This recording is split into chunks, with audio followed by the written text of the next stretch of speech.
Boa noite a todos vocês que novamente, mais uma noite, está aqui comigo para que possamos juntos ouvir, refletir mais uma vez sobre o Evangelho de Jesus. Vamos nos unindo então em pensamentos, em coração.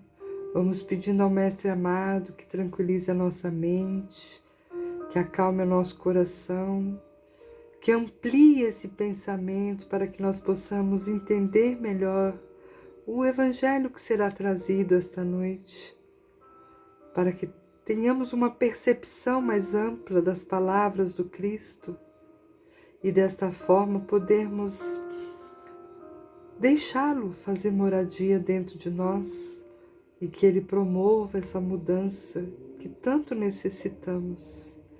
Senhor Jesus, nosso Mestre amado e querido, nossos benfeitores, estejais conosco esta noite, em todos os dias da nossa vida, nos ajudando e nos fortalecendo. Que assim seja, graças a Deus. Nós vamos hoje dar início no novo capítulo, no capítulo 5. Nós vamos falar dos bem-aventurados. Capítulo 5, Bem-aventurados os aflitos. Nós vamos falar do item 1, 2 e 3, Justiça das aflições. Vamos procurar então compreender, o primeiro item deste capítulo com a leitura. Então o Evangelho nos diz assim no item 1, Bem-aventurados os que choram, pois serão consolados. Bem-aventurados os que têm fome e sede de justiça, pois serão saciados. Bem-aventurados os que sofrem perseguição por amor à justiça, porque é deles o reino dos céus. São Mateus, capítulo 5, versículo 4, 6 e 10. No item 2, Bem-aventurados vós que sois pobres, pois o reino dos céus é para vós. Bem-aventurado vós que agora tendes fome, pois sereis saciado. Sois felizes vós que chorais agora, pois rireis. São Lucas, capítulo 6, 20 e 21. E aí o Evangelho completa, mas ai de vós ricos, que tendes vossa consolação no mundo. Ai de vós que estáis saciados, pois tereis fome. Ai de vós que ride agora, porque gemereis e chorareis. São Lucas, capítulo 6, 24 e 25. Então, nesses dois itens, o Evangelho está nos trazendo uma reflexão acerca daqueles que choram, que sofrem com resignação, verão o reino de Deus. Quem não se desespera diante da dor, quem confia na providência divina, quem acredita que dias melhores virão, que o sofrimento que bate à nossa porta hoje, se bem entendido, se bem vivido, um dia nos trará consolo. Porque Jesus diz que bem-aventurados são aqueles que choram, pois um dia eles serão consolados. Quando a gente passa pelo sofrimento com resignação, a gente encontrará consolo pelas bênçãos de Deus e de Jesus. Quando a gente tem fome e sede de justiça, nós seremos saciados. Então, Jesus nos traz em São Mateus, que bem-aventurados são aqueles que sofrem perseguição, porque por amor à justiça, porque é dele o reino dos céus. Então, Jesus está querendo nos dizer que nenhuma dor, nenhum sofrimento será em vão.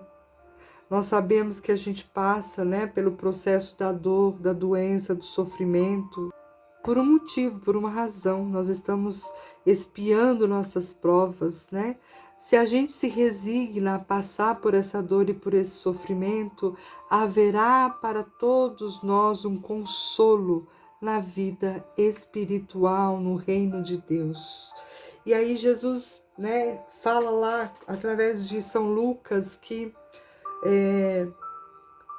Coitado, ai daqueles ricos que só acham que tem consolo nas coisas materiais, que vê só a questão, né, da matéria, do ter, do dinheiro, do possuir, porque estes não serão saciados, estes terão fome, fome de justiça, fome de amor, porque não compreende o verdadeiro reino de Deus, né? Então, esses que riem agora, como diz o Evangelho, porque não se preocupam com a palavra de Deus e nem com o reino de Deus, eles vão chorar depois. Ao contrário daqueles que choram agora e que no reino de Deus, no plano espiritual, estará sorrindo, porque entenderam aquilo que Jesus veio nos trazer, né? E aí, dando continuidade, nós vamos para o item 3, que é justiça das aflições. E Jesus diz assim: as compensações que Jesus promete aos aflitos da terra só podem acontecer em uma vida futura. Então, ele já começa dizendo que essas compensações não é da terra. Não é aqui que nós vamos ser recompensados. Tudo que a gente passar aqui de uma forma resignada, nossa compensação será no mundo espiritual, na vida futura, como ele diz. Sem a certeza do futuro, os ensinamentos não teriam sentido. Se a gente não acredita numa vida após a morte, todo o nosso sofrimento fica muito maior, né? É bem mais do que isso, diz, né, diz o Evangelho, seria um contrassenso. Mesmo com essa certeza, dificilmente se compreende a utilidade de sofrer para ser feliz, não é verdade? Ainda poucos de nós compreendemos a dor como uma forma de alcançarmos o reino de Deus. Entende a dor como algo que a gente tem que passar, porque nós estamos trazendo de vidas passadas nossa condição imperfeita, estamos recebendo a oportunidade de nos melhorar. Então o sofrimento e a dor chega, nos visita por um motivo, por uma causa, que é que a gente passe por esse processo de expiação e prova para nos tornarmos espíritos mais elevados. Então, a gente ainda não tem essa compreensão muito bem clara, né? Que é preciso sofrer para ser feliz. E continuando, dizer-se-ia para ser mais meritório, mas então perguntar-se-ia por que um sofre mais do que o outro? Por que uns nascem na miséria e outros na opulência, sem que nada tenha feito para justificar essa condição neste plano, né? Então o Evangelho está dizendo assim, por que muitas vezes a gente se pergunta, por que eu sofro mais do que o fulano? Por que a minha vida é tão mais difícil que a do outro? Eu não fiz nada nessa encarnação para merecer tudo isso. Mas a gente não pode esquecer que nós não temos só essa vida na qual estamos vivendo.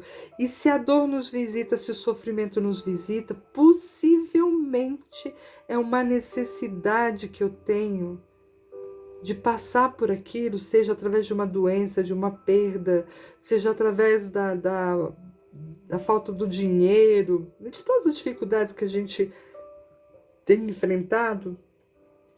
Não é injustiça.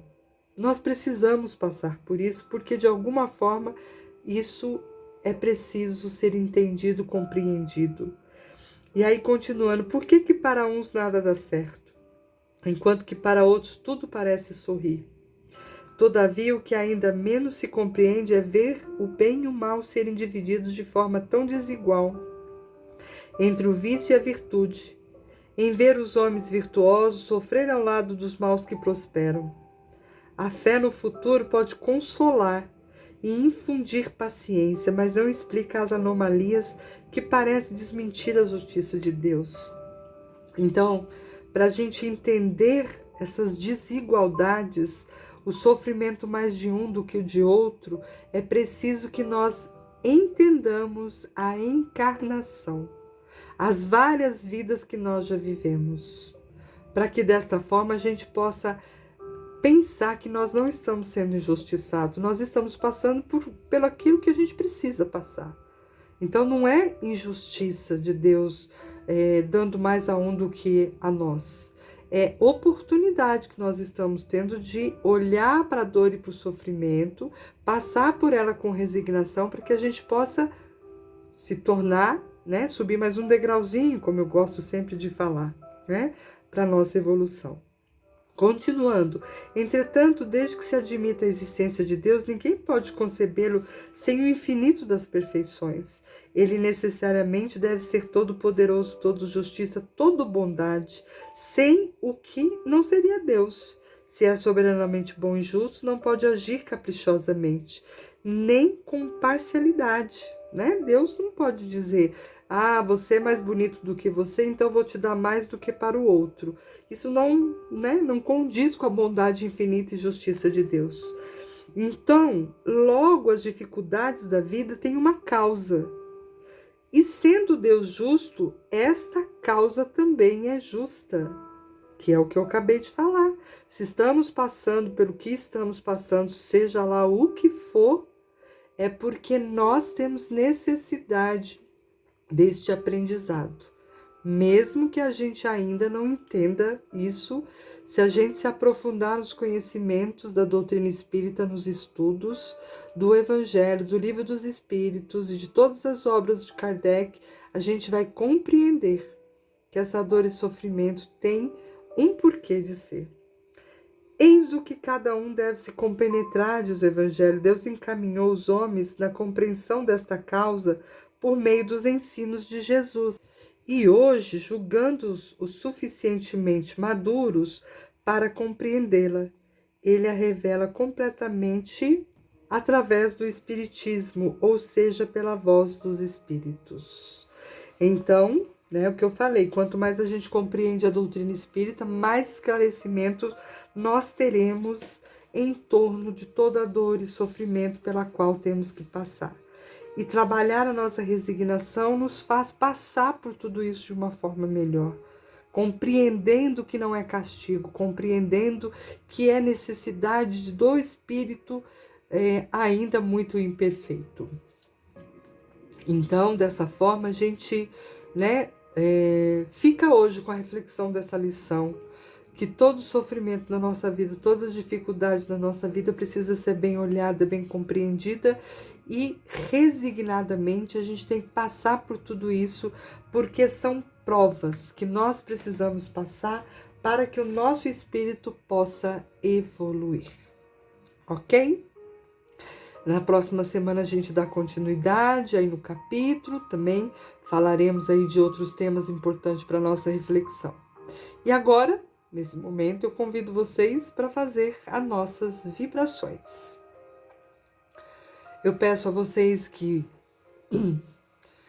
coloquem aí nas intenções, né, de vocês, tragam aí no pensamento aquela pessoa, ou pense no nome das pessoas que estão necessitando tanto de uma prece, de uma vibração de amor e luz. Vamos pedir por elas, por todos aqueles que sofrem, estejam eles nos hospitais, nos orfanatos, nos presídios, as nossas crianças, os nossos idosos, os nossos irmãos que estão nas ruas.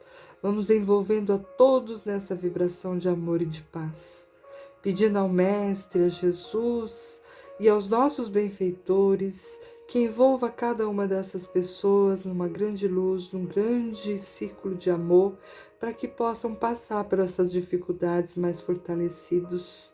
Vamos pedindo pelas famílias, vamos pedindo por todos os templos religiosos, para que possam manter as suas portas abertas e dessa forma continuar ajudando a todos aqueles que precisam. Vamos pedindo pelos nossos governantes que possam cair em si para fazer o que for melhor para ajudar as pessoas. Vamos pedindo também vibrações de amor e de luz para todos aqueles que deixaram o nosso planeta desencarnados, que eles possam encontrar a luz, né, nessa nova trajetória. Vamos também pedindo por nós, tão necessitados ainda do amor de Deus, da misericórdia de Deus, e para que possamos nos fortalecer para chegar a continuar a nossa trajetória. E vamos então, deixando uma vibração em aberto, pedindo ao plano maior que se encarregue de levar onde houver mais necessidade. Que assim seja. E assim, nós vamos encerrando o nosso Evangelho desta noite com a nossa prece de Cáritas. Deus, nosso Pai, que sois todo poder e bondade, dai força àquele que passa pela provação, dai luz àquele que procura a verdade, ponde no coração do homem a compaixão e a caridade. Deus, dai ao viajor a estrela guia, ao aflito a consolação, ao doente o repouso. Pai, dai ao culpado o arrependimento, ao espírito a verdade, à criança o guia e ao órfão o pai. Senhor, que a vossa bondade se estenda sobre tudo o que criastes. Piedade, Senhor, para aquele que vos não conhece. Esperança para aquele que sofre. Que a vossa bondade permita aos Espíritos Consoladores derramarem por toda a parte a paz, a esperança e a fé. Deus, um raio de luz, uma centelha do vosso amor pode abrasar a terra. Deixai-nos beber nas fontes dessa bondade fecunda e infinita, e todas as lágrimas secarão, todas as dores se acalmarão. E um só coração, um só pensamento subirá até vós, como um grito de reconhecimento e de amor. Como Moisés sobre a montanha, nós vos esperamos com os braços abertos, ó poder, ó bondade, ó beleza, ó perfeição. E queremos de alguma sorte merecer a vossa divina misericórdia. Deus, dai-nos a força de ajudar o progresso, a fim de subirmos até vós. Dai-nos a caridade pura, dai-nos a fé e a razão. Dai-nos a simplicidade, que fará de nossas almas o espelho, onde se refletirá a vossa imagem. Então, finalizamos aqui hoje o nosso Evangelho. Vamos pedir então a Deus que na próxima semana, se Deus quiser, possamos estar juntos novamente para mais uma vez ouvirmos, refletirmos sobre o Evangelho de Cristo Jesus. Uma boa noite, fiquem todos com Deus e até a próxima semana.